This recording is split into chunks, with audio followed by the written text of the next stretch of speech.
sugar is. Today we have gone ahead due to such libraries and many other modes of information.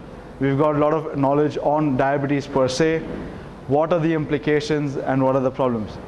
Hence, I thought it would be better to have a discussion on a very specific topic of diabetes, very close to my heart. Of course, heart disease and diabetes. Just a little small introduction. What exactly is diabetes? It's a chronic disease which has been described to be a state of very high blood glucose levels. You can have a look. Very high blood sugar levels, which is associated very importantly with premature mortality. What does that mean? Today, if you know, a normal healthy gentleman has an expected life of at least 80 to 85 years in the US. Of course, in India it's still around 68, but in the US it's around 80 to 85 years of age. But when it comes into the category of diabetes, unfortunately, that reduces quite drastically. Hence the word premature mortality. Hyperglycemia, which is high blood glucose levels, has a very bad tendency on affecting every possible tissue of your body. Name it the hair on top to the toenail below. There are 4 different categories of diabetes. One, type 1 diabetes. Not much seen in India today. The entire population of diabetes, if you take as 100, not more than 5 people would be type 1 diabetic in the entire world. Most importantly, you will find them in Africa and in South America. Type 1 diabetes mainly has when the entire insulin system of your pancreas shuts down due to various reasons. Some not known, some known, something like autoimmune disease. Your entire immunity fights against your beta cells. We'll come to that in the next slide. And just shuts down your entire insulin completely off. No insulin in the body, sugars will be high, no way to control, person has to immediately start taking insulin.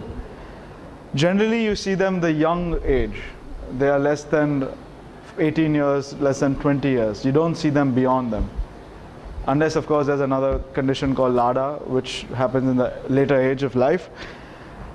Coming down to the most important types of all, which we all today have, is type 2 diabetes.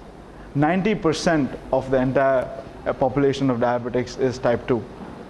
Type 2 basically means that you're insulin non-dependent, but your insulin does not have enough capacity to control the sugars in your body. From whatever you're eating to whatever your activity is, it cannot control it. It is there, but it's not enough. And hence other medications are given to enhance the issues of that. Coming to the third type is called gestational diabetes. I've not mentioned it here because that's only during pregnancy, where diabetes is seen during pregnancy the first time and controlled at that time.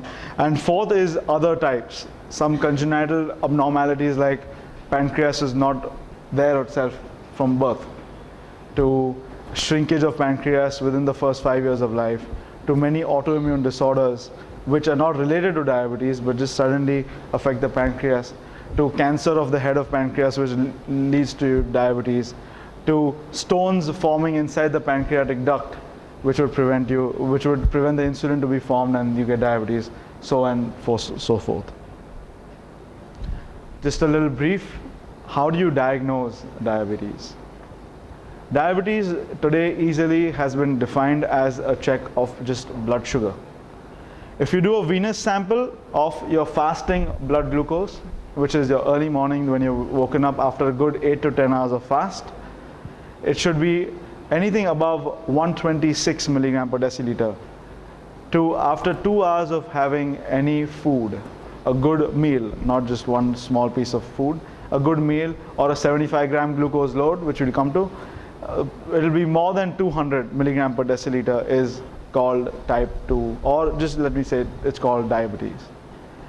Coming to the second one, what is borderline diabetes? Quite a lot of doctors might be telling you, aap borderline pe hain, your border. What does that mean? Borderline means when your fasting sugar early in the morning is between 100 to 125 milligram per deciliter, and anything after a meal is between 140 and 200. That's called borderline diabetes. Of course, less than 100 in fasting and less than 140 in post-meal is not diabetes at all. The other most important criteria nowadays for diagnosis of diabetes is the glycosylated hemoglobin, which is HbA1c. I think within this month, last week, there was a lecture on HbA1c with diabetes. It must be quite well covered for the people who weren't there. It's your 3-month average sugar, which tells you that yesterday you didn't eat gulab jamun and today the blood sugar is high. Since 3 months you've been diabetic, not having a proper control on your food, your insulin levels, etc., which says yes, you're diabetic. Anything less than 6.5 is absolutely normal. Above 6.5% is diabetes. Of course, borderline again is 5.7% to 6.5 is borderline. What are the implications of this? What do you mean, sir, 127 हुआ तो मैं diabetes हो गया क्या? When many people come and tell you that. When I'm 127, am I diabetic? The implication is these sugars are markers over a lot of period studies which are done in the last 20, 30 years, that these help determine the eventual mortality and morbidity of each patient in a long-term basis. They mean that all the complications which we will come through, mainly the heart, which I'm going to talk about today, can be prevented to a almost normal extent, like as a normal person would get, if you control these sugar levels below the levels which you mentioned. As I said, what is the implication of uncontrolled diabetes? You might ask, sir, if my diabetes is not under control, I'm sitting absolutely fine right now. What's going to happen? Here's the thing. Chronic elevation of blood glucose eventually will lead to tissue damage. Starting from kidneys, eyes, peripheral nerves, to the vascular tree, can manifest diabetes complications. The mechanism is extremely complex, and till today it's not been completely understood. Of course, theories are always there. The direct toxic effects of high glucose levels, the impact of elevated blood pressure, abnormal lipid levels, functional and structural abnormalities of small blood vessels, and so on. There's a lot of nitric oxide action with other oxidative stress, which also is a part of the pathophysiology of causing complications due to diabetes. Just to enumerate from top to bottom, starting from the brain, causing stroke, paralysis, coming down to heart disease, causing infarcts and causing a lot of hypertension, infarcts, heart attacks, bacterial and fungal infections of the skin, severe hardening of arteries. Your arteries become so stiff that is really painful. Your blood supply reduces to your legs and hands and is really painful. It's called claudicative pain. Sexual dysfunction, erectile dysfunction is one of the most commonest things we see today in the world. 50% of diabetics or more are actually suffering from erectile dysfunction. Out of them, at least 90% don't say they are, and only 10%, it's like the tip of the iceberg is what we know. Necrobiosis lipidocia, which means the fat is dying and it becomes soft. Gangrene of the leg, you must have seen a lot of patients whose toes become black and blue and green. Visual impairment, very important. Diabetic retinopathy, cataract, glaucoma. Yes, diabetes can cause cataract too. Kidney disease by itself. Autonomic neuropathy. A lot of people might be complaining of tingling, numbness. They don't feel, they feel the ground firmly. They feel they're walking on clouds or walking on cotton. That kind of feeling of extreme pain just on touch, when touching does not cause pain at all. Different senses of your periphery is what is autonomic neuropathy. Poor blood supply to lower limbs, as I mentioned, sensory impairment again, and ulcerations. Now, coming to the main topic of today, heart disease and diabetes. Who is at risk of heart disease? Everyone sitting here, possible, but these are the enumerated points of which would define or at least make me go through a patient's history to catch him that probably he might be at a risk of heart disease.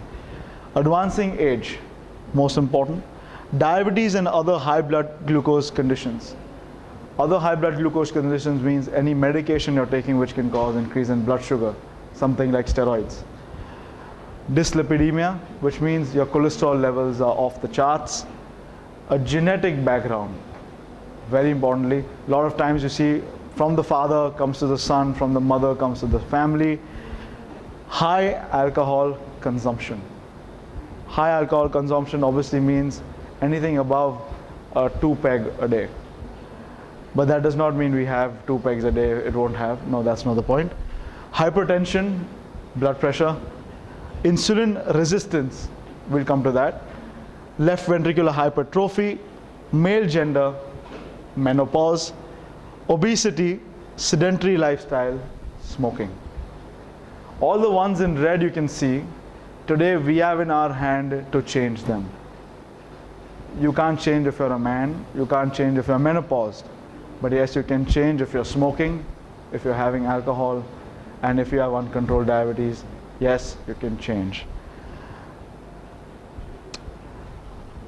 Initially, everyone was confused of why heart has so much implication on diabetes more than a normal human being. What is the correlation? Is it only the blood sugar levels? That if you're 150 or 160 fasting, is that going to cause it? Lots of studies were done, and eventually people found out, no, there is something more than just blood sugar levels. A lot of patients used to come to us who come with not only blood sugar levels, but the cholesterols are not in control. They have high blood pressure, and they are obese, they have sedentary lifestyles, etc. Hence, finally, it was found out that there's something beyond just diabetes and blood sugar levels, something called metabolic syndrome.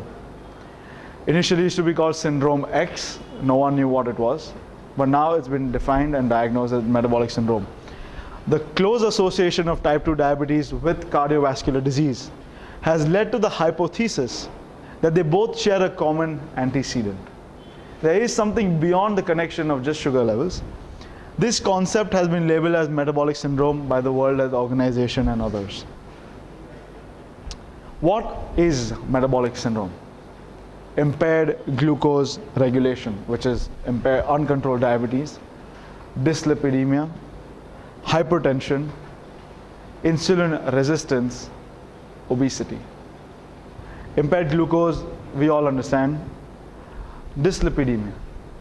There are 3 most important lipid profile lipids which we are concerned with today. One is